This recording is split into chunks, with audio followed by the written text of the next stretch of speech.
He is the co-editor of two books, Highway 99, A Literary Journey Through California's Great Central Valley and Asian American Literature and Annotated Bibliography. Please welcome to the stage, Stan Yogi.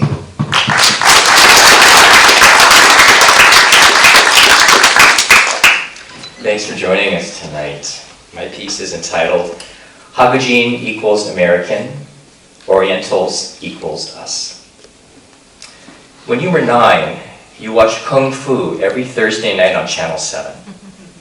Your aunt pulled a Celeste pizza out of the freezer and put it in the oven 30 minutes before your piano lesson ended, so that it would be ready when you walked across the street from the house of your teacher, Mrs. Suyama, to your aunt's home.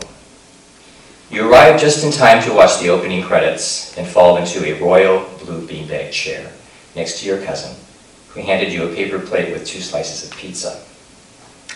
Your aunt and your mother joined you and your cousin in front of the big Sony television set to follow the adventures of Kwai Chang Caine, the itinerant Shaolin priest hero of Kung Fu. David Carradine must be Hapa, your cousin speculated, as she pondered the lead actor's heritage. He looks half. It's so hard for Orientals to make it in show business, your mother commented between slices of pizza. It's easier for Hapas, your aunt added sagely, especially if they look more American.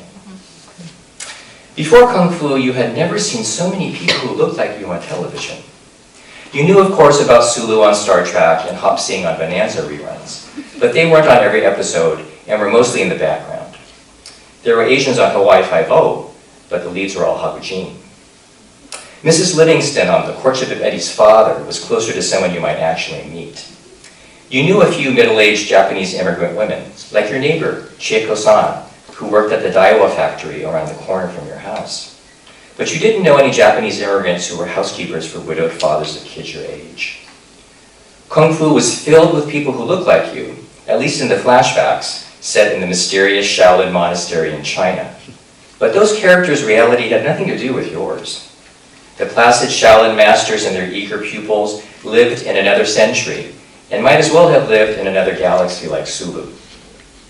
You never saw anyone on television like your sister, whose best friend Reina was a waitress at Denny's. Reina and your sister would drive all the way to Venice on a school night just to eat chashu avocado burritos at Mago's. There were no characters on television like the Nisei ladies at the church your mother joined several months earlier after your father died. They spoke in tongues and lifted their arms to be filled with the Holy Spirit. You never saw men like the fathers of the boys on your gray-wide team, engineers who worked at TRW or car mechanics who had migrated from Kauai. You never expected your hometown ever to be mentioned on TV.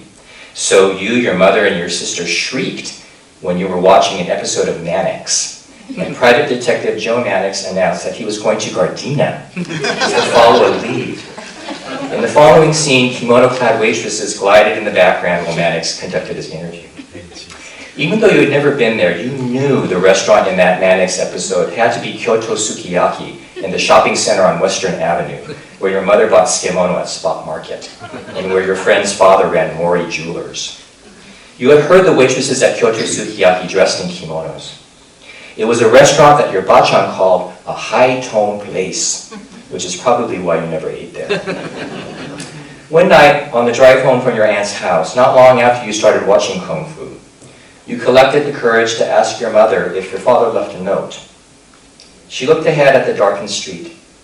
You thought she didn't hear you, but she glanced at you, turned her attention back to the road, and said, "No, he didn't."